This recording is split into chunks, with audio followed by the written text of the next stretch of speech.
প্রিয় দর্শক, স্বাগত জানাচ্ছি সারাদিনের সংবাদে প্রতিদিনের আয়োজন রাত 11টার শীর্ষ সংবাদে। সারা বিশ্বের গুরুত্বপূর্ণ সব সংবাদের শিরোনাম জেনে নিন শুরুতেই।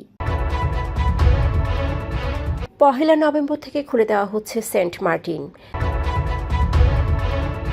ইউএনএইচসিআর এর প্রতিবেদন, বাংলাদেশের নতুন অনুপ্রবেশকারী রোহিঙ্গা 1.5 লাখের বেশি।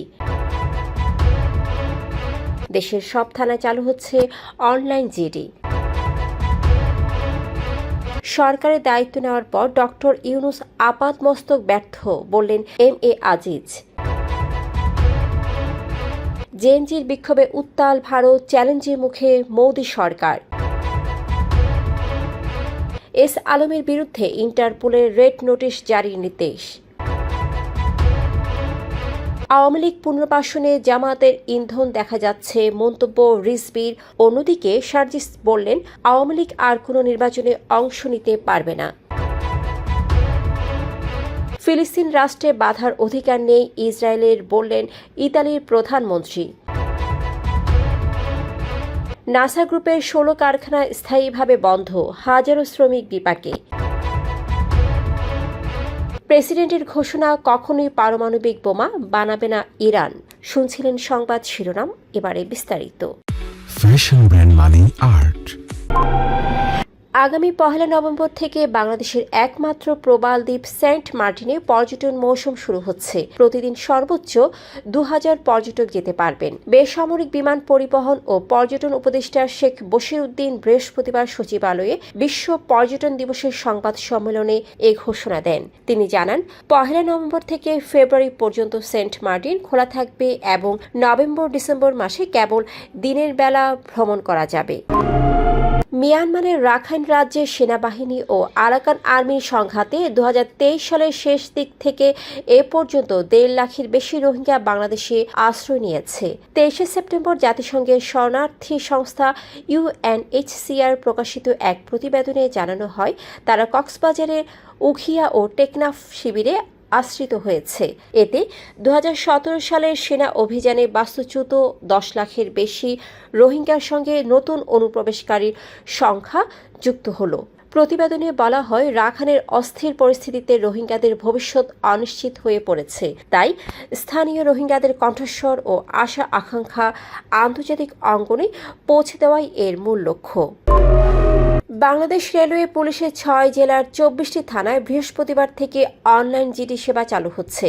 এতে দেশের সব থানা অনলাইন জিডির আওতায় আসলো। পুলিশ সদর দপ্তরের এআইজি AHM শাহাদাত হোসাইন জানান, প্রধান উপদেষ্টার নির্দেশনায় থানায় না গিয়ে ঘরে বসে সব ধরনের জিডি করার সুবিধা চালু করা হয়েছে।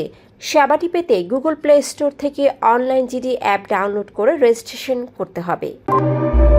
দ্য ফিনান্সিয়াল পোস্টের প্রধান সম্পাদক এম.এ আজিজ বলেছেন, অন্তর্বর্তীকালীন সরকারের দায়িত্ব নেওয়ার পর ডক্টর মোহাম্মদ ইউনূস আপাতমস্তক ব্যর্থ হয়েছেন। সম্প্রতি এক টক শোতে তিনি বলেন, ডক্টর ইউনূসকে আমি জাতীয় সম্পদ মনে করি, কিন্তু এই কাজটি তার নয়, এটি স্বীকার করতেই হবে।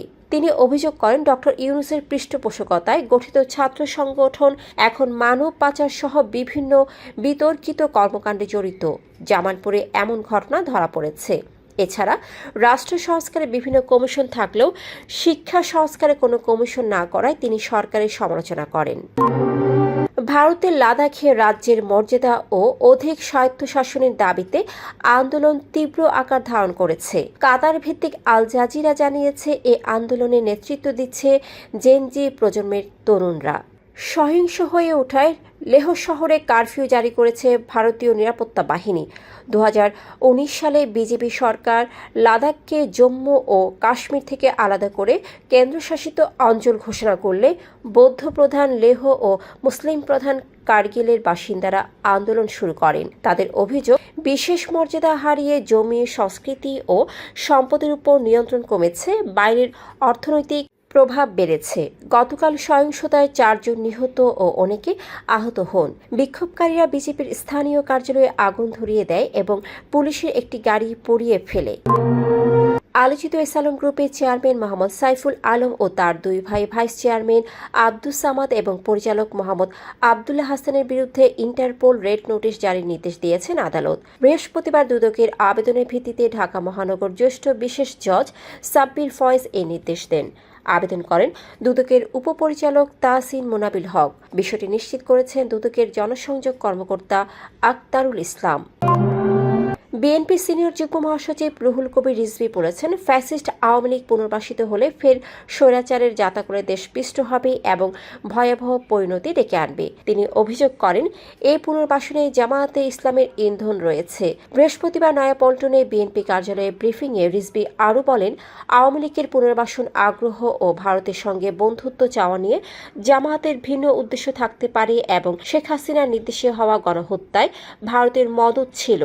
অন্যদিকে এনসিপি উত্তরাঞ্চলের মুখ্য সংগঠক সার্জিস আলম বুধবার সুনামগঞ্জে জেলা ও উপজেলা কমিটির সভা শেষে বলেন, ২৪-এর অভ্যুত্থানে আওয়ামী লীগ হাজারো ছাত্র জনতাকে খুন করেছে এবং ফ্যাসিস্ট আওয়ামী লীগের অংশগ্রহণে বাংলাদেশে কোনো জাতীয় নির্বাচন হবে না।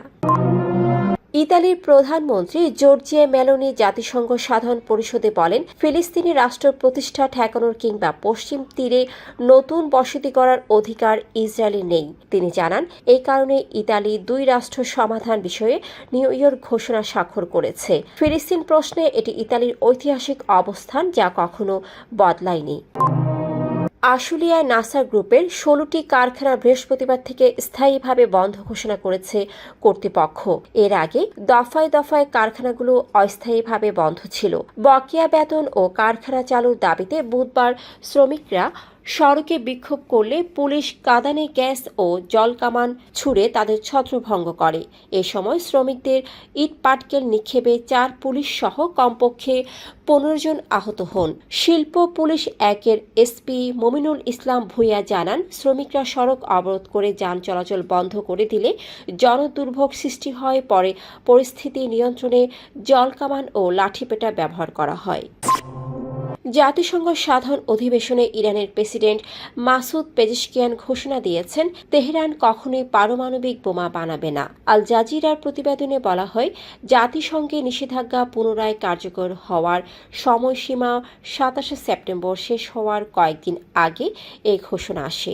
যুক্তরাজ্য, ফ্রান্স ও জার্মানি অভিযোগ করেছে, ইরান ২০১৫ সালের পরমাণু চুক্তির শর্ত মানেনি। তারা জানায়, ইরান জাতিসংঘ পরিদর্শকদের প্রবেশাধিকার দিলে সমৃদ্ধ ইউরেনিয়াম মজুত নিয়ে উদ্বেগ দূর করলে এবং যুক্তরাষ্ট্রের সঙ্গে আলোচনায় এলে নিষেধাজ্ঞা ৬ মাসের জন্য স্থগিত রাখা যেতে পারে।